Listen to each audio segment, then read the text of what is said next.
যেমন একটা আছে সলাতুল হাজা।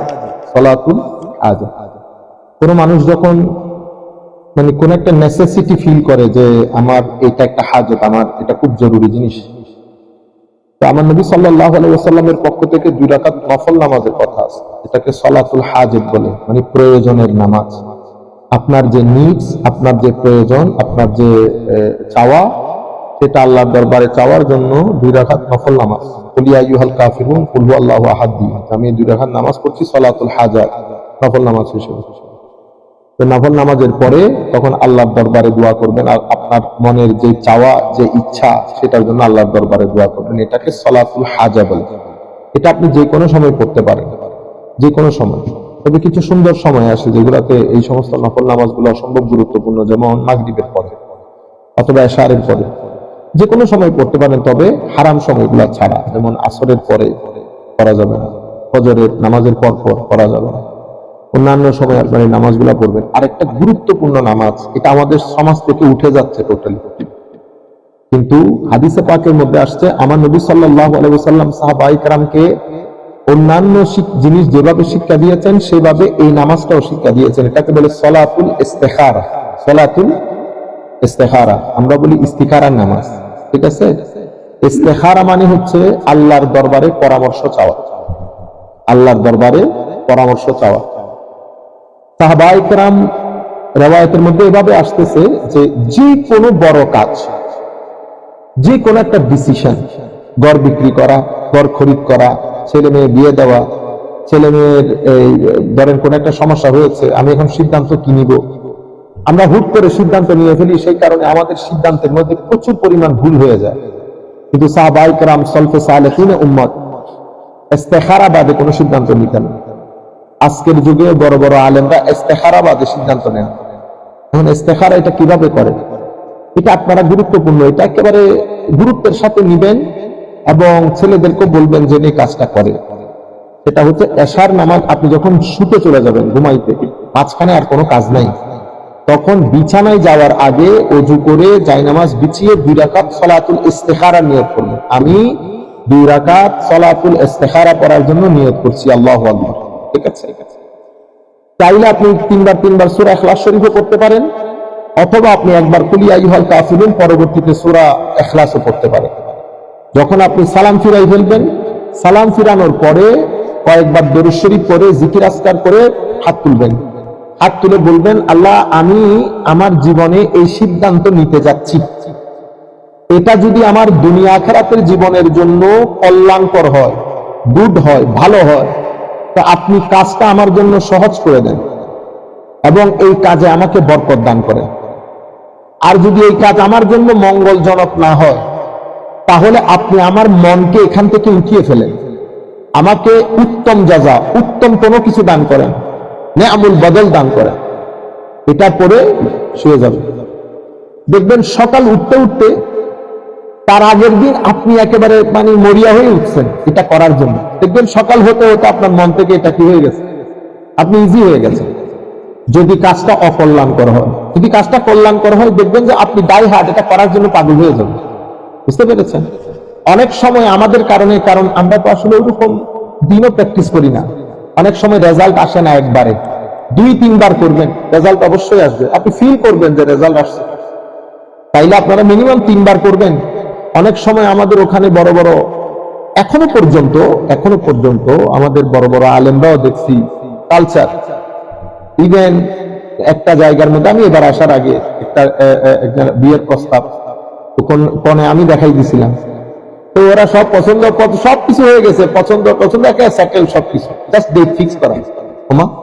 দেখি কোনো আওয়াজ শব্দ নেই, আওয়াজ শব্দ না। আমি মনে করছি মাঝখানে আমাদের দেশে তো বিভিন্ন জন বিভিন্ন কূটনৈতিক চাল চালে, আপনারা আমার দেশে চট্টগ্রামে বনি বলি, বনি, আপনারা কি বলেন জানি, হ্যাঁ, তো এখন আমি ওনাকে ফোন দিছি, ফোন দেওয়ার পর আমাকে বলতেছিল যে একটু আসতে হবে, কথা বলবো। তো গেছি আমি, বড় জায়গা, তো বেটা ইস্তেখারার মধ্যে রেজাল্ট সুন্দর আসে না, দেখছেন অবস্থা, এই জন্য কনফিউজ হয়ে গেছি। তো বলে আরো 2 দিন সময় দিতে, তো ওনারা বোধহয় আরো 2 বার ইস্তেখারা করেছেন, রেজাল্ট ভালো আসেন, বলতেছেন আমরা আগাইতে চাইতে চাই। আপনি চিন্তা করে দেখবেন আপনি দেখেন পুরো প্রসেস বুঝেন, পছন্দ হয়ে গেছে, পারিবারিকভাবে দেখা সাক্ষাৎ হয়েছে এবং 2-3 বার দেখা সাক্ষাৎ হয়েছে, both parties are very happy. তবে তারা ভুল কোনটা করছে? তাদের একটা ভুল হয়েছে, সেটা আমি পরবর্তীতে ওনাকে বলছি যে আপনি এটা বড় ভুল করছেন। ইস্তেখারাটা আপনি দেখাশোনার আগে করার দরকার ছিল, দেখাশোনা করার পর এখানে ইস্তেখারা করতে গেছে। বুঝতে পেরেছেন? কারণ আমি ওনাকে বুঝেছি, কোনো মেয়েকে যখন ছেলে দেখাইলে অসুবিধা হয় না, কোনো একজন মেয়েকে যখন আপনি দেখাবেন, তো এটা মেয়ের জন্য অনেক বড় জিনিস। আপনি ইস্তেখারার নাম দিয়ে যদি এই কাজটা করেন তাহলে জুলুম হয়ে গেছে। তাই হোক, আমি আপনাদেরকে যেটা বোঝাতে চাচ্ছি সেটা হচ্ছে এখনো বড় বড় জায়গার মধ্যে ইস্তেখারা বাদে কি করে না, আগায় না। এটা আমাদের সোসাইটি থেকে কোনো কারণে একদম সরে গেছে। তো আপনারা জিনিসগুলো চিন্তা করবেন, দেখবেন ডিসিশনের মধ্যে যদি কোনো কারণে ভুল হয়, আল্লাহ রাব্বুল আলামিন এটা বরকত দান করেন, দেখবেন যে এটা কেমনে কেমনে কি হয়ে গেছে, আপনার জন্য কল্যাণকর হয়ে গেছে। তাইলে আমরা কি পাইলাম? ফজরের নামাজের পর এক নামাজ, চাষের এক নামাজ, সালাতুল ইশরাক, সালাতুল দুহা। তারপরে আমরা মাগরিবের পরে সালাতুল আওয়াবিন, সালাতুল আওয়াবিন। এরপরে রাতে সালাতুল তাহাজ্জুদ, এরপরে সালাতুল হাজা, এরপরে সালাতুল ইস্তেখারা। তাইলে এগুলা হচ্ছে আমাদের জীবনের নফল নামাজ, আমাদের জীবনে নফল নামাজ। সালাতুল দুহা, সালাতুল ইশরাক, সালাতুল আওয়াবিন, সালাতুল হাজা, সালাতুল তাহাজ্জুদ, সালাতুল ইস্তেখারা। ঠিক আছে? এরপরে আপনারা যদি কেউ চান যে এই অন্য নফল নামাজ 2 রাকাত করে পড়বেন, সেটাও কোনো অসুবিধা নেই। অন্য যে কোনো জাস্ট সালাতুল নফল নামাজ পড়ছেন। বুঝতে পেরেছেন? আরেকটা নামাজের মধ্যে আমরা সুবহানাল্লাহ আলহামদুলিল্লাহ ওয়ালা ইলাহা ইল্লাল্লাহ আল্লাহু আকবার ওয়ালা হাওলা ওয়ালা কুওয়াতা ইল্লা বিল্লাহিল আলিয়্যিল আযীম, এই তাসবিহটা পড়ি, এটার নাম সালাতুত তাসবিহ, সালাতুত তাসবিহ। এটা খুবই গুরুত্বপূর্ণ নামাজ এবং এটা অসম্ভব ফলদায়ক। আমাদের এখানে অনেক মানুষ এখন, আমি নতুন নতুন শুনতেছি, এগুলো আমরা আগে কখনো শুনি নাই, কোনো উলামায়ে কেরামের জবান থেকে শুনে, এগুলো কোনো কতগুলো ফাটকা আছে, কোনো নাই এলম নাই কালাম নাই, বাংলার 200টি বই পড়া এই নামাজ নাই ওই নামাজ আছে। ইন্না লিল্লাহ। সালাতুত তাসবিহ যদি পারেন অন্তত মাসে একবার করবেন, যদি পারেন মাসে একবার করবেন। আমি আমাদের মুরব্বিদের, আমার ফুফু দেখলাম 80-85 বছর বয়স, আমি আসার মাসখানেক পরে মারা গেছে। ওরা প্রতি সপ্তাহে পড়তো, আমার মনে প্রতিদিনও পড়তেন। শেষে বলতেন যে তসবির নম্বর ভুলে যায়, 15 বারের জায়গায় 13 বার হয়ে যায়, 14 বার করতে থাকো, 13 বার 14 বার 85 বার, ক্যারি অন। ঠিক আছে, এই হচ্ছে নফল নামাজ। এটা যদি আপনাদের মুখস্থ হয়ে যায়, আল্লাহর মেহেরবানি, আমি অন্তত বলতে পারবো যে আপনাদের মুখস্থ করাই দিচ্ছি। ঠিক আছে, আজকের পর থেকে আমরা, এখন থেকে আমরা আমার নবী সাল্লাল্লাহু আলাইহি ওয়াসাল্লাম নামাজ কিভাবে করতেন এটা নিয়ে আলোচনা করবো ইনশাআল্লাহ। প্রথমে হচ্ছে আপনারা দেখবেন সৌদি আরব যান, কাতার, কুয়েত গেলে ওখানে সূরা ফাতিহার শুরু দিয়ে ইমাম উচ্চ আওয়াজে বিসমিল্লাহির রহমানির রহিম পড়েন। ঠিক আছে? কিন্তু আমরা মাযহাবে হানাফির মধ্যে আমরা পড়ি না। আচ্ছা, আমরা এখন এই সম্পর্কে হাদিস, বিসমিল্লাহ জোরে না পড়ার হাদিস। عن أنس بن مالك الأنصاري رضي الله عنه أن رسول الله صلى الله عليه وسلم ركب فرسا فجحش شقه الأيمن قال أنس فصلى لنا يومئذ صلاة من الصلوات وهو قائد فصلينا وراءه قعودا ثم قال لما سلم إنما جعل الإمام ليتم به فإذا صلى قائما فصلوا قياما وإذا ركع فاركعوا وإذا رفع فارفعوا وإذا سجد فاسجدوا وإذا قال سمع الله لمن حمده فقولوا ربنا لك الحمد متفق عليه। এই হাদিস বুখারী শরীফে এসেছে, মুসলিম শরীফে এসেছে। হযরত আনাস বিন মালিক আল আনসারী বলছেন, আমার নবী সাল্লাল্লাহু আলাইহি ওয়াসাল্লাম একদিন ঘোড়ার উপর উঠেছেন, ওনার যেই ঘোড়া সওয়ার, আমার নবী সাল্লাল্লাহু আলাইহি ওয়াসাল্লাম এটার উপর উঠেছেন। ফাজুহিশা শিকতুহুল আইমান, ঘোড়া থেকে পড়ে গিয়ে আমার নবীর ডান পাশে ব্যথা পেয়েছে, আমার নবীর ডান পাশ জখম হয়ে গেছে, ব্যথা পেয়েছে। ক্বালা আনাস, হযরত আনাস বলছেন, ফাসাল্লা লানা ইয়াওমা ইযিন সালাতান মিনাস সালাওয়াত, যে কোনো একটা নামাজ আমার নবী আমাদেরকে পড়াইছেন সেই দিন, এবং উনি পড়িয়েছেন ইমাম হিসেবে, উনি বসে পড়িয়েছেন, আমরা সবাই দাঁড়িয়েছি, কিন্তু আমাদের ইমাম কি ছিল? বসা ছিল। ফাসাল্লাইনা ওয়ারাহু কুউদান, কিন্তু আমরা ওনার পেছনে বসে নামাজ পড়েছি, আমরা ওনার পেছনে বসে নামাজ পড়েছি। সুম্মা ক্বাল, আমার নবী নামাজের সালাম ফিরানোর পরে বলতেছেন, ইন্নামা জুইলাল ইমামু লিইউতাম্মা বিহি, ইমামকে ইমাম বানানো হয় যেন তোমরা ইমামের কি করো? অনুসরণ করো। ফাইযা সাল্লা কাইমান ফাসাল্লু কিয়ামা, যদি দাঁড়িয়ে নামাজ পড়ে ইমাম, মুসল্লিও কি করবে? দাঁড়িয়ে নামাজ পড়বে। আমার নবী বলতে চেয়েছেন আমি বসলেও, যদিও ইমাম অনুসরণের জন্য, কিন্তু ইমাম কোনো কারণে বসে নামাজ পড়লে মুসল্লি কি করবে? দাঁড়াই পড়বে। আচ্ছা, ফাইজা সাল্লাহ কায়মান ফাসাল্লু ওয়াইজা রাকাআ ফারকাউ, ইমাম যদি রুকুতে যায় মুসল্লি তারপর রুকুতে যাবে। এই জিনিসটা যে কি পরিমাণ ভুল হয় আমাদের এখানে, কল্পনা জল্পনার বাইরে। আমরা মোস্টলি ইমামের আগে রুকুতে, ইমামের আগে সিজদায় চলে যায়। মাঝে মধ্যে আমাদের লজ্জা হয় এই কারণে, যেমন 3-4 জন নিয়ে নামাজ পড়তেছি, এটা তো আমরা ফিল করতে পারি যে আমি আল্লাহু আকবার, আমি অথচ রুকুতে ঝুঁকে যাওয়ার 2 সেকেন্ড আগে আল্লাহু আকবার বলি, যেন আমি আপনার আগে চলে যাইতে পারি। কিন্তু এরপরে পিছনের লোক কেমনে যে মনে যেন রুকুতে যাওয়ার জন্য বসে আছে, এক দৌড় মাইরা ইমামের আগে চলে যান। আপনি যদি ইমামের আগে চলে যান, আমার নবী কঠিন হুঁশিয়ারি দিয়েছে, কঠিন হুঁশিয়ারি, এবং বলেছেন ইমামের আগে যারা চলে যায় তাদের চেহারা পরিবর্তন হয়ে যাবে কিয়ামতের ময়দান। ঠিক আছে, ইমামের আগে কখনো যাবেন না, আস্তে ধীরে ইমাম পরিপূর্ণ রুকুতে চলে গেছে তারপর রুকুতে যান। আমার নবী বলছেন ইজা রাকাআ ফারকাউ, যদি ইমাম রুকুতে যায় অতঃপর তোমরা রুকুতে যাও। ওয়া ইজা সাজাদা ফাসজুদু, আগে ইমাম সিজদায় যাক এরপরে আপনি সিজদায় যান। ইমাম আল্লাহু আকবার বলার আগে আপনি ইমামের আগে সিজদায় চলে যাচ্ছেন, এটা সুন্দর না? সুন্দর লাগে না? ওয়া ইজা ক্বালা সামি আল্লাহু লিমান হামিদা ফাকুলু রাব্বানা লাকাল হামদ, যদি সামি আল্লাহু লিমান হামিদা বলে তখন আপনারা কি বলবেন? রব্বানা। জোরে কথা বলার আছে এখানে, জোরে জোরে রব্বানা লাকাল হামদ বলবে, এগুলো আছে নাই? তাহলে আমার নবী সাল্লাল্লাহু আলাইহি ওয়াসাল্লাম, এইজন্য হানাফি মাযহাবের মধ্যে বলে এখানে আমার নবী হাত তুলতে বলেন নাই, এখানে আমার নবী হাত তুলতে আমিন জোরে বলতে বলেন নাই। আমার নবী সিম্পলি বলেছেন এই আন্দাজে করবেন। এটা বুখারী এবং মুসলিম শরীফে দেওয়া হয়। আরো কয়েকটা হাদিস শরীফ পড়ি তাহলে বুঝা আসবে। আমার নবী সাল্লাল্লাহু আলাইহি ওয়াসাল্লাম عن أنس بن مالك رضي الله تعالى عنه عن النبي صلى الله عليه وسلم قال أقيموا الركوع والسجود فوالله إني لأراكم من بعدي وربما قال من بعد ظهري إذا ركعتم وسجدتم متفق عليه। আমার নবী সাল্লাল্লাহু আলাইহি ওয়াসাল্লামের সময়কালে একটা ঘটনা ঘটেছে। আমার নবীর আগে সাহাবায়ে কেরাম হয়তো রুকু এবং সিজদায় চলে যেতেন, আল্লাহু আকবার বলার সময় সাহাবায়ে কেরাম তার ইন্টেনশনালি করতেন না, কি করতেন? এটা হয়ে যেত। আমার নবী কি বলেছে দেখেন, আকিমুর রুকুআ ওয়াস সুজুদ, রুকু এবং সুজুদকে পরিপূর্ণ করো, পারফেক্টলি আদায় করো। তোমরা এটা মনে করিও না আমি ইমামতির জায়গায় দাঁড়িয়ে আমি পিছনে দেখি না, ঘটনা সেরকম না।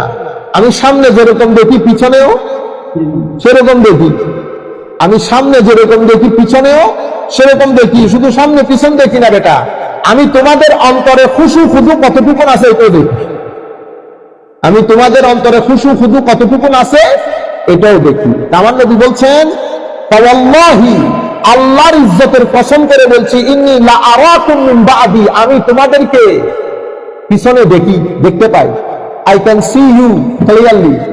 তো এরপরে কি বলেছেন, ইজা রাকাতুম ওয়া সাজাদতুম, তোমরা যখন আমার পিছনে রুকু সিজদা করো আমি তোমাদেরকে ক্লিয়ার কাট দেখতে পাই। অন্য রাওয়ায়াতের মধ্যে আমার নবী সাল্লাল্লাহু আলাইহি ওয়াসাল্লাম বলেছেন তোমরা নামাজ পড়ার সময় পিছনে, আমার পিছনে নামাজ পড়ার সময় সাবধানে সবকিছু সহি সালামত আদায় করিও, আমি সামনে যেরকম দেখি পিছনেও সেরকম দেখি, আমি তোমাদের অন্তরের খুশু খুদুও দেখি, কার অন্তরে কতটুকু আল্লাহর ভয় আছে সেটাও দেখতে পাই। এর পরবর্তীতে আন সাহাল বিন সাদ قال كان الناس يؤمرون أن يضع الرجل اليد اليمنى على ذراعه اليسرى في الصلاة وقال أبو حازم لا أعلمه إلا ينمي ذلك إلى النبي صلى الله عليه وسلم رواه البخاري ومالك। এটা এই হাদিস ইমাম বুখারী, এই হাদিস ইমাম বুখারী ওনার বুখারী শরীফের মধ্যে, ইমাম মালিক মুয়াত্তা শরীফের মধ্যে রওয়ায়াত করেছেন। আমরা জানি ইমাম মালিককে তো আপনারা চিনেন, মালিকি মাযহাবের ইমাম মালিক, ওনার যে হাদিসের কিতাব এটার নাম হচ্ছে মুয়াত্তা। হাদিসে পাকের মধ্যে বুখারী শরীফের অনেক আগে এই কিতাব লেখা হয়েছে, কিতাবুল মুআত্তা। এটাকে একসময় সবচেয়ে বেশি সহি কিতাব ধরা হইতো মালিকি মাযহাবে মুআত্তা। তো হযরত সাহাল বিন সাদ আস-সাঈদী রাদিয়াল্লাহু তাআলা আনহু থেকে বর্ণিত, উনি বলছেন কানা নাসু ইউমারুন আন ইয়াদাউর রাজুলু আল ইয়াদাল ইয়ুমনা, আমাদের ডান হাত এটা না, বাম হাত এটা। তো আমাদের সময়কালে মানুষ একজন আরেকজনকে এটা তালিম দিত, তারা যেন নিয়ত বাঁধার সময় এই আন্দাজে বাঁধে। বুঝতে পেরেছেন? কি কোথায় রাখবে? রদুল আলিয়াদুল ইয়াদুল ইয়ুমনা, ডান হাত আলা যারাইহিল ইউসরা ফিস সালাত, এভাবে যেন বাঁধে। আপনারা বুঝতে পেরেছেন? কে কে রিওয়ায়াত করেছে? ইমাম বুখারীও বলেছে, ইমাম মালিক তার মুয়াত্তা কিতাবের মধ্যেও বলেছে। এর পরবর্তীতে আন ইমরান ইবনে হুসাইন قال صلى مع علي بالبصره فقال ذكرنا هذا الرجل صلاه كنا نصليها مع رسول الله صلى الله عليه وسلم فذكر انه كان يكبر كلما رفع وكلما وضع।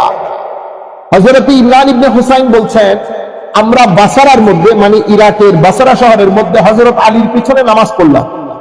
নামাজ পড়ার পরে ফাকালা যাকারনা হাযার রাজুলু সালাতান কানা কুননা নুসাল্লিহা মা রাসূলিল্লাহ সাল্লাল্লাহু আলাইহি ওয়াসাল্লাম। হযরত ইমরান ইবনে হুসাইন বলছেন, এই ব্যক্তির পিছনে নামাজ পড়ে এই ব্যক্তি আমাদেরকে আমার নবীর নামাজের কথা স্মরণ করিয়ে দিয়েছে।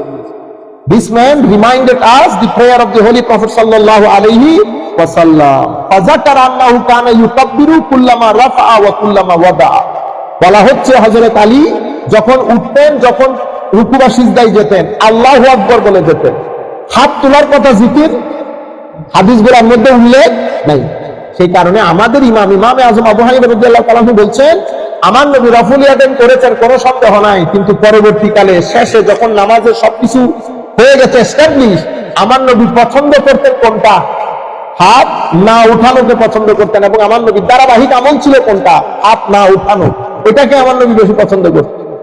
এই কারণে হাদিসগুলা থেকে হানাফি মাযহাবের মধ্যে দলিল নেওয়া হয়েছে। এখানে কিসের কথা উল্লেখ নাই? হাত রাফুল ইয়াদাইনের কথা উল্লেখ নাই। عن ابي سلمة عن ابي هريرة انه كان يصلي بهم فيكبر كلما خفض ورفع فاذا انصرف قال اني لاشبهكم صلاة برسول الله صلى الله عليه وسلم। হযরত আবু সালামা উনি হযরত আবু হুরায়রা থেকে বর্ণনা করছেন, এই ওনারা সবাই আবু হুরায়রার পিছনে নামাজ পড়তেন। তো আবু হুরায়রা ওই যে উঠলে এবং রুকু সিজদায় গেলে আল্লাহু আকবার বলে যেতেন। এবং আবু হুরায়রা বলছেন, আমার এই নামাজ আমার নবী সাল্লাল্লাহু আলাইহি ওয়াসাল্লামের একেবারে নামাজের মতো। এখানেও ওই কথাগুলো উল্লেখ নেই। আচ্ছা, عن انس بن مالك ان النبي صلى الله عليه وسلم وابا بكر وعمر رضي الله عنهم كانوا يفتتحون الصلاه بالحمد لله رب العالمين। হযরত আনাস বিন মালিক বলছেন, আমার নবী আবু বকর ও ওমর রাদিয়াল্লাহু আনহু নামাজ শুরু করতেন কি দিয়ে? আলহামদুলিল্লাহ রাব্বিল, বিসমিল্লাহর কথা উল্লেখ নাই। বিসমিল্লাহ ইমাম সাহেব মনে মনে পড়তেন, উচ্চ আওয়াজে। আচ্ছা, এর পরবর্তীতে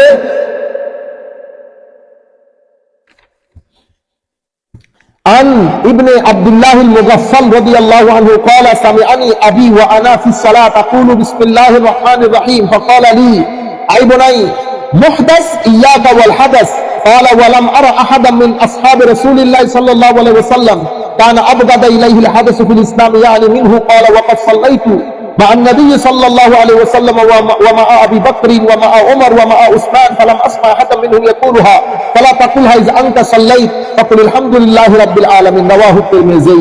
হযরত আব্দুল্লাহ ইবনে মুগাফফাল রাদিয়াল্লাহু তাআলা থেকে বর্ণিত, তিনি বলছেন, সামিআনি আবি ওয়া আনা ফিস সালাত, আমি নামাজের মধ্যে আমার বাবা সহ ছিলেন, আমি বিসমিল্লাহ পড়ে নামাজ শুরু করেছি। আমার বাবা আমাকে ধরে ফেলছে, বেটা বিসমিল্লাহ বলছো কেন? তো আমি আমার নবী আবু বকর সিদ্দিক ফারুক আযম এতগুলা মানুষের পিছনে নামাজ পড়ছি, কাউকে শুনি নাই বিসমিল্লাহ পড়ে নামাজ শুরু করতে, সবাই আলহামদুলিল্লাহ বলে শুরু করেছে। খবরদার ধর্মের মধ্যে বেদাত জারি করিও। বিসমিল্লাহ বলবা, বিসমিল্লাহ কি করবা? মনে মনে বলবা, বিসমিল্লাহ মনে মনে বলবা। এর পরবর্তীতে আমরা এই এতটুকু পর্যন্ত যে হাদিসগুলো উল্লেখ করেছি, সেই হাদিসের মাধ্যমে বলা হচ্ছে আমার নবী সাল্লাল্লাহু আলাইহি ওয়াসাল্লাম বিসমিল্লাহ উচ্চ আওয়াজে বলেন নাই। সাহাবায়ে কেরামের মধ্যে আবু বকর সিদ্দিক, ফারুক আযম, আবু হুরায়রা উচ্চ আওয়াজে বিসমিল্লাহ পড়েন নাই। এখন করব রাফুল ইয়াদাইন সম্পর্কে। রাফুল ইয়াদাইন আমরা কখন করব? তো উনি আমার শেখ, আমার উস্তাদ, আমার মুর্শিদ, উনি এই কিতাবের রাইটার হচ্ছেন উনি। মিশকাত শরীফের পরে আমাদের এই ধরনের হাদিসের কিতাব এইটাই সবচেয়ে বেশি কি বলে উম্মতে মুসলিমার মধ্যে অনেক বেনিফিট দিয়েছে উম্মতে মুসলিমার। এর পরবর্তীতে ইমাম নববীরও কিতাব আছে, ইমাম নববীরও কিতাব আছে, একটু কঠিন। ওনারা তো বড় ইমামদের কাজ জটিল, তো ইনারা আমাদের জন্য একটু সহজভাবে বলা যায়। তো আর এখন আমরা যে অধ্যায় করবো সেই অধ্যায় হচ্ছে প্রথম রাকাত বাদে হাত না উঠানোর অধ্যায়। প্রথম রাকাত বাদে মানে আমরা যখন আল্লাহু আকবার বলবো তখনই হাত উঠাবো। এরপরে আমরা রাফুল ইয়াদাইন করবো। আন ইমরান ইবনে হুসাইন قال صلى مع علي بالبصره, ওই হাদিস আবার এনেছে। আমি বাসরায় নামাজ পড়েছি, উনি আমার নবী সাল্লাল্লাহু আলাইহি ওয়াসাল্লামের মতো করে নামাজ পড়েছেন, কিন্তু উনি যখন উঠতেন এবং বসতেন আল্লাহু আকবার বলতেন, রাফুল ইয়াদাইন করতেন, এটার উল্লেখ নাই। এগুলা হচ্ছে সাহাবাই, আমার নবী দুনিয়া থেকে তখন চলে গেছেন, সাহাবাই কেরাম থেকে অন্য জুনিয়র সাহাবাই কেরাম তাবেঈন যেই ভাবে নামাজ আদায় করতে দেখেছেন সেই আন্দাজে। আর সবচেয়ে বড় বিষয় হচ্ছে আমাদের ইমাম যিনি ইমাম আবু হুরায়রা, ইমামে আযম আবু হানিফা রাদিয়াল্লাহু তাআলা আনহু, অসংখ্য উলামায়ে কেরামের মতে উনি তাবেঈন, কারণ ৮০ হিজরিতে জন্ম, তো বুঝতে পেরেছেন। উনি অসংখ্য সাহাবায়ে কেরামকে দেখেছেন এবং অনেক সাহাবায়ে কেরামকে উনি হাদিস বর্ণনা করেছেন, দেখেছেন, শিখেছেন, শুনেছেন। তাইলে সব ইমাম থেকে টপ মোস্ট সিনিয়র, বুঝতে পেরেছেন। এখন ইমামে আযম আবু হানিফা রাদিয়াল্লাহু তাবেঈ কাকে বলে? যিনি সাহাবীকে দেখেছেন, এই জন্য ইমামে আযমের নামাজ পড়ার রংঢং অন্যান্য ইমামের চেয়ে সহিহ হওয়ার সম্ভাবনা সবচেয়ে বেশি। কারণ কি? কারণ উনি সাহাবায়ে কেরামের জামানা পেয়েছেন, উনি বাদে কেউ সাহাবায়ে কেরামের জামানা পান নাই। আর হযরতে ফারুক আযমের যুগে ইমামে আযম আকাশ থেকে উঠে আসে না। ফারুক আযমের জামানায় যখন ইরাক বিজিত হয়েছে, তো সেই সময় ইরাকের মধ্যে আমার নবীর একজন সিনিয়র সাহাবী দরকার, যিনি ওখানে তালিম দিয়ে আবাদ করবেন। তো ফারুক আযম রাদিয়াল্লাহু তাআলা আনহু মুসলমানদের, নতুন মুসলমান এবং যারা ওখানে বিজয় করে সেটেল ডাউন করেছে, কি কষ্ট করেছে দেখেন। গ্রাম ঘর বাড়ি ছেড়ে দিয়ে এক একজন এক এক জায়গায় সেটেল হয়ে গেছে, কোনো বেনিফিটের জন্য না, শুধুমাত্র আমার নবীর দ্বীন ধর্মের প্রচার এবং প্রসারের জন্য। তখন ওই বিজিত এলাকার সাহাবায়ে কেরাম ফারুক আযমকে রিকোয়েস্ট করেছেন আমার নবীর সিনিয়র সাহাবীর মধ্যে কাউকে যেন পাঠানো হয়। ফারুক আযম তখন ইরাকে হযরতে আব্দুল্লাহ ইবনে মাসউদ রাদিয়াল্লাহু তাআলা আনহুকে পাঠালেন, সাথে একটা চিঠি লিখে দিয়েছেন। চিঠির মধ্যে উল্লেখ করেছেন, হে আমার নবীর সাহাবীরা, আমি আমার নবীর সাহাবীদের মধ্যে টপ মোস্ট সিনিয়র সাহাবী, যাকে আমি কখনো ছাড়তাম না, যিনি আমার নবীর সাহাবায়ে কেরামের মধ্যে ইসলামিক জুরিসপ্রুডেন্সিয়াল নলেজের জন্য সবচেয়ে বিখ্যাত, আমি তাকে তোমাদের কাছে পাঠিয়ে দিচ্ছি, তার যেন কোনো ধরনের অসম্মান না হয়। আমার নবীর যে ২-৪ জন সাহাবী ফিকহুদ্দীনের মধ্যে অসম্ভব সিনিয়র ছিলেন, তার মধ্যে সবার উপরের নাম হযরত আব্দুল্লাহ ইবনে মাসউদ রাদিয়াল্লাহু তাআলা। বর্ণনার মধ্যে আসছে হযরত আব্দুল্লাহ ইবনে মাসউদের এই আলমের বরকত হওয়ার কারণ কি? কারণ হচ্ছে উনি আমার নবীর জুতা বহন করতেন। উনি আমার নবী সাল্লাল্লাহু আলাইহি ওয়াসাল্লামের জুতা মুবারককে বহন করতেন, এভাবে বুকের মধ্যে লাগিয়ে রাখতেন। তো জুতা মুবারক সিনার মধ্যে লাগানোর কারণে আমার আল্লাহ ওই সিনাকে এলমের খজিনা বানিয়ে দিয়েছেন, এলমের খজিনা বানিয়ে। একদিন আবু হুরায়রা রাদিয়াল্লাহু তাআলা আনহু এসে বলতেছেন, ইয়া রাসূলুল্লাহ, কিছু পড়লে ভুলে যাই, কিছু পড়লে। আবু হুরায়রা কিন্তু প্রথম ইসলাম কবুল করেন নাই, মাঝখানেও করেন নাই, শেষের দিকে যারা ইসলাম কবুল করেছে তাদের মধ্যে অন্যতম হচ্ছে হযরত আবু হুরায়রা রাদিয়াল্লাহু তাআলা আনহু। আমার নবী বলতেছেন, আচ্ছা তো চাদরটা এখানে রাখো। তো চাদরটা বিছাইছে, ফ্লোরের মধ্যে রাখছে। আমার নবী থুতু মুবারক দিলেন, এবার বলতেছেন আবু হুরায়রা এটা বুকের মধ্যে লাগাও। আবু হুরায়রা বুকের মধ্যে লাগিয়েছে। আবু হুরায়রা বলতেছেন, সেই তারিখ থেকে যা শিখেছি, দাড়ি, কমা, কোলন, সেমিকোলন, আমার জীবনে আমি ভুলি নাই। এবং আজকের দিন পর্যন্ত উম্মতে মুসলিমার কাছে যে হাদিসগুলো এসেছে, সবচেয়ে বেশি সংখ্যক হাদিস হযরত আবু হুরায়রা রাদিয়াল্লাহু তাআলা আনহু। এটা আমার নবীর থুতু মুবারকের বরকত, আর এটা হচ্ছে আমার নবীর জুতা মুবারকের বরকত। হ্যাঁ, সাহাবায়ে কেরাম এগুলো সব বুখারী মুসলিম শরীফের রওয়ায়াত, আমাদের উলামায়ে কেরামের চোখে পড়ে না এগুলো। হ্যাঁ, আমার নবী শীতকালে পর্যন্ত সাহাবায়ে কেরাম লাইন ধরতেন এই পানির গ্লাস নিয়ে। আমার নবী সাল্লাল্লাহু আলাইহি ওয়াসাল্লাম ফজরের নামাজের পরে পানিতে দম করতেন, মাঝে মধ্যে পানির মধ্যে হাত এভাবে বুলিয়ে দিতেন। বর্ণনার মধ্যে আসছে এইরকম ঠান্ডা মৌসুমের মধ্যে আমার নবী পানির মধ্যে এভাবে হাত বুলিয়ে দিতেন। সাহাবায়ে কেরাম ওইটা নিয়ে খেয়ে যার যার মতো করে আরোগ্য লাভ করতেন। আপনারা বুঝতে পেরেছেন? হায় হায় হযরতে ইমরান ইবনে, আচ্ছা যেটা বলতে চাচ্ছিলাম, তাহলে হযরতে আমাদের ইমামে আযম আবু হানিফা রাদিয়াল্লাহু তাআলা আনহু বাদে অন্য কেউ এই পর্যায়ে তাবেঈ নন। তাহলে হযরতে আমাদের আব্দুল্লাহ ইবনে মাসউদ রাদিয়াল্লাহু তাআলা আনহু যখন চলে গেলেন ইরাকে, তো উনি ইরাকের সেন্ট্রাল মসজিদ, তখন তার সেন্ট্রাল মসজিদটা মুসলমানরা একটা ছোটখাটো ঘর বানাইছে, ওইটাতে ইবাদত রিয়াজত করতো, ওইটাতে দর্স হইতো। সেই জায়গার মধ্যে ধর্মের দর্স দিতেন, ইসলামের দর্স দিতেন। আমি আপনাদেরকে যেভাবে পড়াচ্ছি, এটা মুকারানা করলেও ভুল হবে, বেয়াদবি হবে। আমি জাস্ট বুঝানোর জন্য আপনাদেরকে বলছি।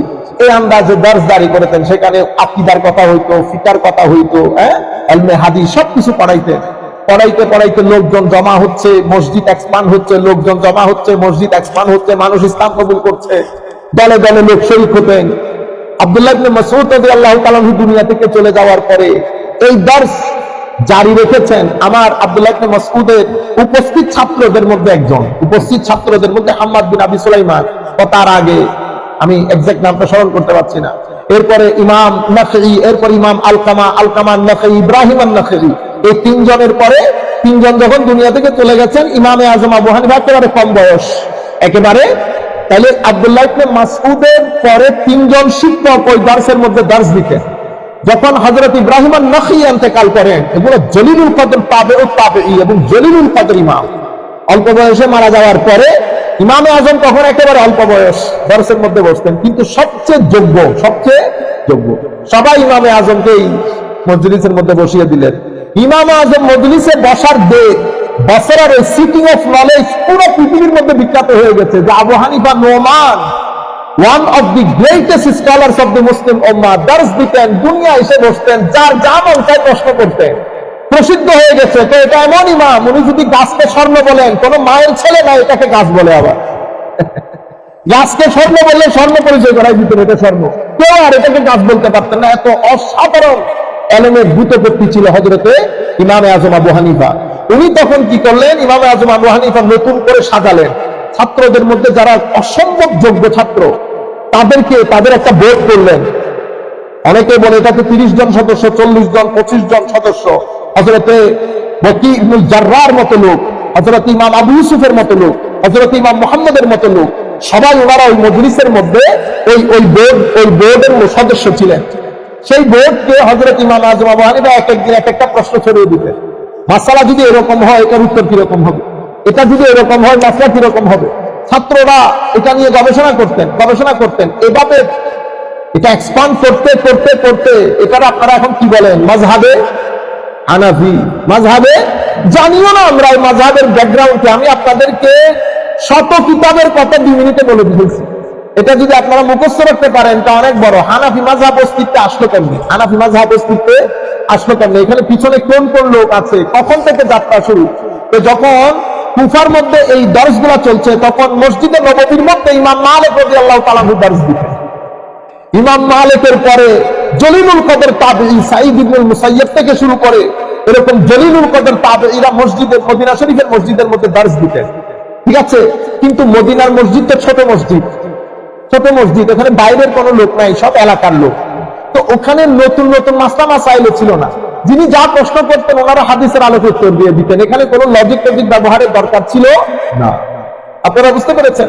যেমন আমরা যখন মুরব্বীদের সাথে ওয়াজ তকরীর করবো, তা আমাদের কি কোনো দরকার আছে সক্রেটিসের কথা বলা? আমরা বলবো ক্বালা রাসূলুল্লাহ সাল্লাল্লাহু আলাইহি ওয়াসাল্লাম, আমাদের মুরব্বীরা কান্না শুরু করে রাসূলুল্লাহ সাল্লাল্লাহু আলাইহি ওয়াসাল্লামের নাম বলার পর।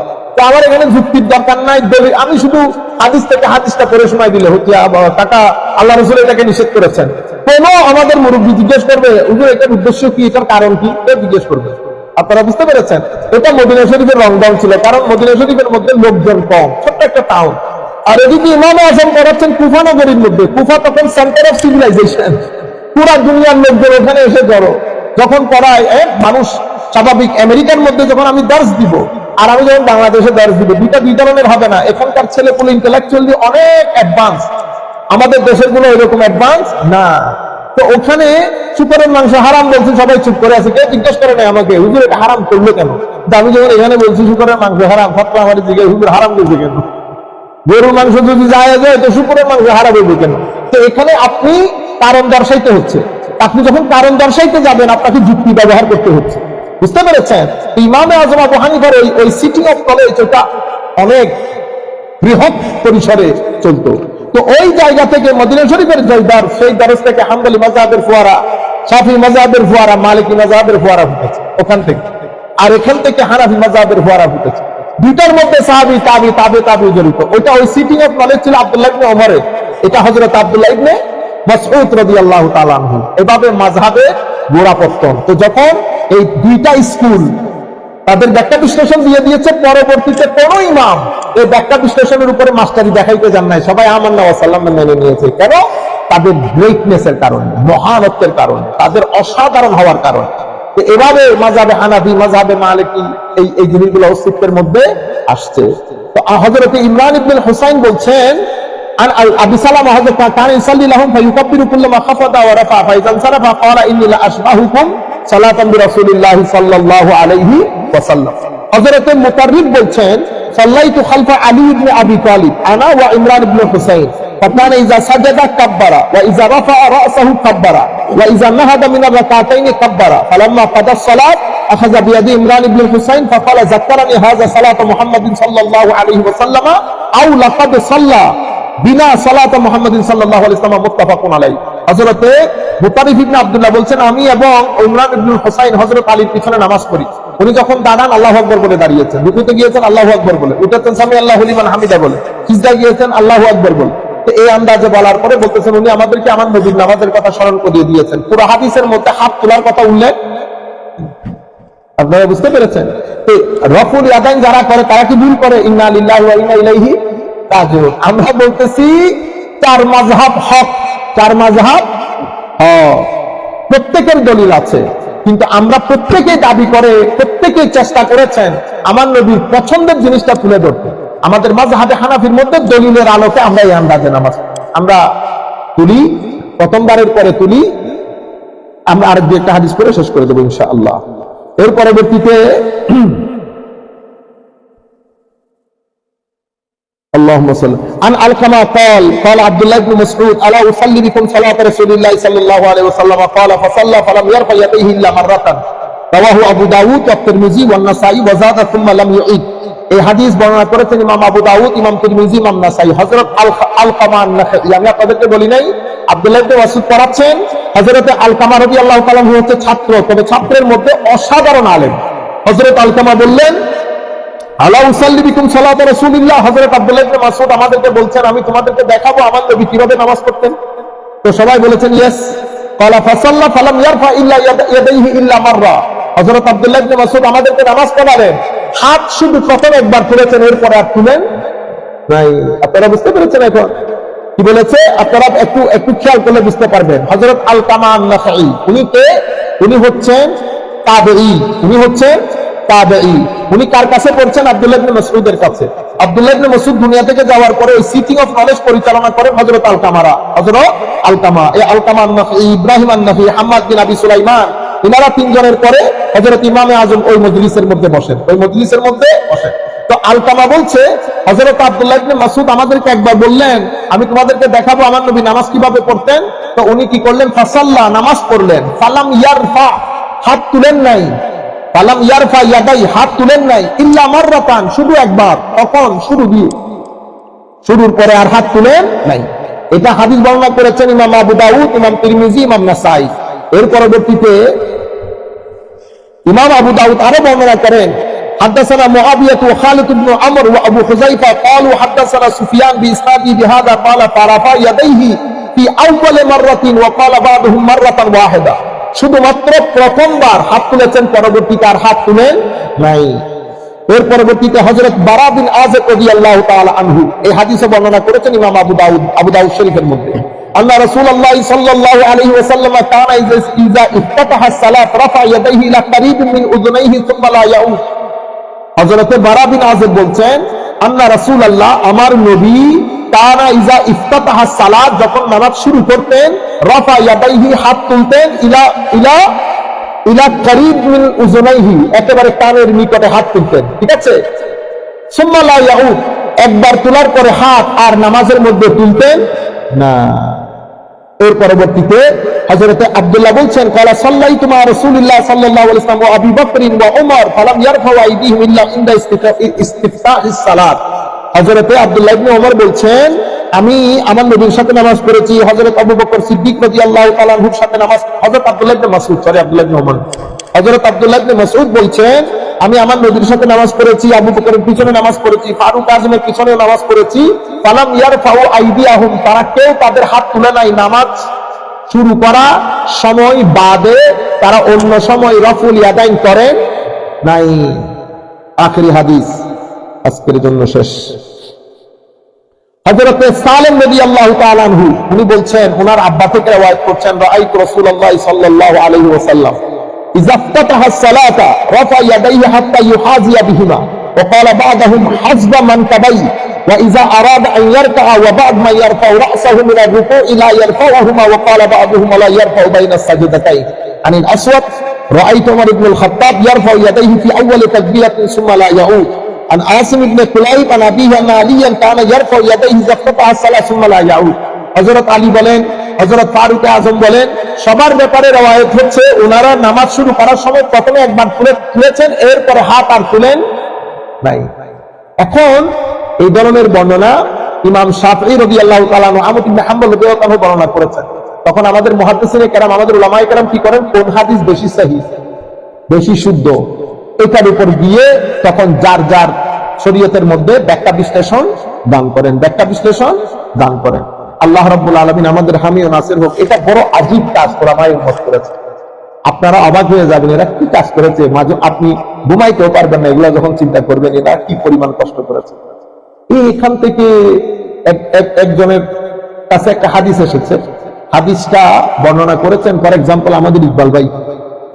এখন ইকবাল মানুষ যেটা, যিনি হাদিসটা পেয়েছেন ওনার বাড়ি হচ্ছে ধরেন সিরিয়া, আর আমাদের ইকবাল ভাই সাহেবের বাড়ি হচ্ছে ধরেন মিশর। কোথায় সিরিয়া কোথায় মিশর, এটাকে আজকের জমানা ফ্লাইট উঠলেন 3 ঘন্টার মধ্যে মিশর পৌঁছে গেলেন। উনি এই একটা হাদিস শুদ্ধ কি অশুদ্ধ এটা জানার জন্য মিশর চলে গেছেন। কি চিন্তা করতে পারবেন আপনারা। ওখানে গিয়ে দেখে ইকবাল ভাই ওনার গরু গোড়ারে ঘাস খাওয়াইতেছে, ঘাস খাওয়ানোর সময় গোড়ার এমনি এমনি লোবায়, এমনি এমনি লোবায়, বুঝছেন। 15-20 দিন সফরের পরে এটা দেখুন ব্যাক করে চলে আসছেন। তো যে ব্যক্তি গোড়ার লোকে সিটিংবাজি করতে পারে, সে আমার নবীর উম্মতের লোকে সিটিংবাজি করতে পারবে না, এটার কোনো ভ্যালিডিটি নেই। আপনি কল্পনা করতে পারবেন। আমরা এখানে বসে বড় বড় কথা বলি ইমাম আইম্মাদের ব্যাপারে, পাগল হয়ে গেছে এরা আল্লাহ নবীর দ্বীনের খেদমতের জন্য। এই জন্য আমার নবী নিশ্চিন্ত রূপে চলে গেছেন, কেন আমার নবী জানেন আমার নবীর উম্মতের উলামায়ে কেরাম করবেন রাত দিন।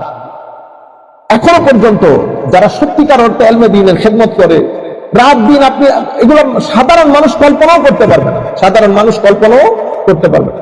আমাদের এই যে জালালউদ্দিন আল কাদেরী রাহমাতুল্লাহ আলাইহি ইন্তেকাল করেছেন, আপনারা চিনেন বিদায় বলতেছেন, নাইলে আমি एग्जांपल দিতাম। আচ্ছা, বয়সের দিক থেকে 70 বছর বয়স হয়ে গেছে, ঠিক আছে। আমি আমার আব্বারে যদি বলি, আমি কতবার বলেছি আমার শ্বশুরের বাসা ঢাকায়, আপনি একবার ঢাকায় আসেন, ওনারে ঢাকায় আনতে পারিনি। কেন? মা ঢাকা কেমনে যাবে, মা 7 ঘন্টা লেগে যাবে, উঠবে কেমনে, বসবে কেমনে, এই চিন্তায়। অথচ এই 70 বছর বয়সে জালালউদ্দিন আল কাদেরী তো 70, আল্লামা হাশমি সাহেবের বয়স তখন 85, 87, 90 বছরের বয়স। ও আপনি সকালে বলতেছেন হুজুর ঢাকায় যাবো, হুজুর ঢাকায়, বিকালে বলতেছেন হুজুর সিলেটের মধ্যে একটু যাইতে হবে, তো সিলেট চলে গেছে। ও তারপরে একদিন বলতেছে হুজুর পাটনা যাইতে হবে, আপনারা না বলে নাই। আপনি যদি জিজ্ঞান হুজুর কতক্ষণ শুন, বলবে 3 ঘন্টা 4 ঘন্টা। আমি মাঝে মধ্যে চিন্তা করি আল্লাহ কবরে ঘুমের ব্যবস্থা কেন করেছে। কবরে ঘুমের ব্যবস্থা দুনিয়ায় ঘুমে আপনি কোন করতে পারবেন না, তো মুসলমান হিসেবে আপনি ঘুমাইতে পারেন না। আপনারা যখন চিন্তা করে দেখেন, আপনি যখন ধরেন 10টা 11টার দিকে শুইলেন, তো ফজরের নামাজের রক্ত হইতে কতক্ষণ লাগে, আপনি কি 11টা বাজে ঘুমাই গেছে? ঘুম আসতে আসতে তো সময় লাগে, ঠিক না? তো যারা একটু রাতের সময় উঠেন, ও উঠতে তো ফজরের নামাজ পড়ে চা পানি খাইতে একটু জোহর, আপনার ঘুমের তো আসলে সেরকম সুযোগ নাই। সেই কারণে মুসলমানের মুমিনের ঘুমের ব্যবস্থা আল্লাহ কোথায় করছে? কবরের মধ্যে। হাদিসে আসতে পাবে নাম তানামাতিল আরুস, প্রসব শেষ হওয়ার পরে এবার ঘুমাই যা, বহুত কষ্ট করছে, বহুত কষ্ট করছে, এবার কি করো, আরামে ঘুমাই যাও। আমি মাঝে মধ্যে চিন্তা করতাম ঘুমের কথা আসলো কেন, তো এখন আমি বুঝি ঘুমের কথা আসলো কেন, বুঝতে পেরেছে। দীর্ঘদিন পরে আজকে বোধহয় একটু করে শুয়েছি জোহরের পরে, কি হয়েছে আল্লাহ জানে। আমি মনে করছি 4 সমুদ্রে 13 নদী, হ্যাঁ, আমার কোথাও যাইতে না হলে, নামাজ পড়তে না হলে বড় করে 10-12 দিন আর উঠতাম। আমরা তো বড় বড় আলেমরা এই যে এই পরিমাণ সফর, মানে সীমাহীন চেষ্টা প্রচেষ্টা কষ্ট। আর বড় বড় যারা আউলিয়ায়ে কেরাম, এই যে মুহাদ্দিসিনে কেরাম, ইমাম বুখারী রাহমাতুল্লাহ আলাইহি বলছেন, আমি 6 লক্ষ হাদিস, 6 লাখ হাদিস পৃথিবী থেকে কালেক্ট করি। তো কালেক্ট কি ঘরের মধ্যে বসে করছে না, আরে কখনো এই জায়গায়, কখনো ওই জায়গায়, কখনো ওই জায়গায়, কখনো ওই জায়গায় করতে করতে করতে করতে সব কালেকশন করার পরে এবার বাস বিচার শুরু করছে। বাস বিচার করতে করতে তো ওখান থেকে আমি 1 লাখ বেছে নেই, 1 লাখ বেছে বাকি 5 লাখ আলাদা করেছি। 1 লাখ হাদিস, এগুলা সহিহ হাদিস আমার দৃষ্টি, ইমাম বুখারীর দৃষ্টি। ওই 1 লাখ, এখন 1 লাখ যদি আমি বইয়ের মধ্যে লেখা শুরু করি, উম্মতে মুসলিম এটা পড়বে? কোনোদিন না। এত বড় জিনিস কে পড়বে? আমি এখান থেকে কাটছাট করতে করতে করতে করতে সামান্য সংখ্যক হাদিস এই বুখারী শরীফের মধ্যে রাখি, বাকিগুলো আমি ছেড়ে দেই। কেন? তো কিতাব বড় হয়ে যাবে বিধায়। তো উনি যখন হাদিসের কিতাবের মধ্যে হাদিসগুলা লিখেছেন, উনি যে মাযহাব অনুসরণ করেন ওই মাযহাবের হাদিসগুলাই মেইনলি ওখানে ঢুকিয়েছেন। আপনারা বুঝতে পেরেছেন? এর পরবর্তীতে বাকি উনি বলছেন বাকি জিনিসগুলো হাদিসের কিতাব বড় হয়ে যাবে বিধায় আমি রেখে দিয়েছি। 1 লাখের মধ্যে উনি রিপিটেশন বাদ দিলে বুখারী শরীফের মধ্যে কত হাদিস হবে? 3-4 হাজার হাদিস হবে, রিপিটেশন বাদ দিয়ে দিলে। তো বাকিগুলো গেল কই? বাকিগুলো অন্য কিতাবে চলে গেছে। এখন এর পরেও তো আমি হাদিসগুলো এখানে রাখার পরেও আমি একটা সিস্টেম করেছি কোন কোন হাদিস ঢোকাবো। আমি দেখেছি যে কিতাবে যে হাদিসগুলোর ব্যাপারে আমার 2-4 জন উস্তাদ একমত পোষণ করেছে, এটাও করেছে। এরপরে প্রত্যেক হাদিসের ব্যাপারে আমি আমার নবীর কাছ থেকে পরামর্শ নিয়েছি, ইয়া রাসূলুল্লাহ এটা আপনি বলেছেন কি? রুহানি দুনিয়ার মধ্যে আমার নবীর একটা স্টেশন যে ব্যাপারে এসেছে আমি সেগুলো ঢুকিয়েছি। এই কারণে ইমাম বুখারীর বুখারী শরীফ কুরআনের পরে সবচেয়ে আসাহুল কুতুব বাদা কিতাবিল্লাহি আল বুখারী। সহিহ বুখারী ও এই ইয়ার পরে সবচেয়ে সহিহ কিতাব। এই কারণে হয়েছে এত কষ্ট, এত ইখলাস। বুঝতে পেরেছেন? এবার উলামায়ে কেরামের মাধ্যমে আমাদের পর্যন্ত এসে পৌঁছেছে হাদিসে পাকের কিতাব। আল্লাহ রাব্বুল আলামিন আমাদের হামি ও নাসির হোক। মওলাই করিম আমাদেরকে কবুল করুক। আল্লাহুম্মা আমিন। রব্বানা যালামনা আনফুসানা ওয়া ইল্লাম তাগফির লানা ওয়া তারহামনা লানাকুনান্না মিনাল খাসিরিন। اللهم أعنا على ذكرك وشكرك وحسن عبادتك يا ربنا يا كريم. اللهم نبر قلوبنا بنور الإيمان ونور محبتك محبة حبيبك صلى الله عليه وسلم. رب اشرح لي صدري ويسر لي أمري يا مجيب الدعوات إنك على كل شيء قدير. اللهم اغفر لنا ولوالدينا رب ارحمهما كما ربيانا صغيرا. وصلى الله تعالى على خير خلقه محمد وعلى آله وأصحابه أجمعين برحمتك.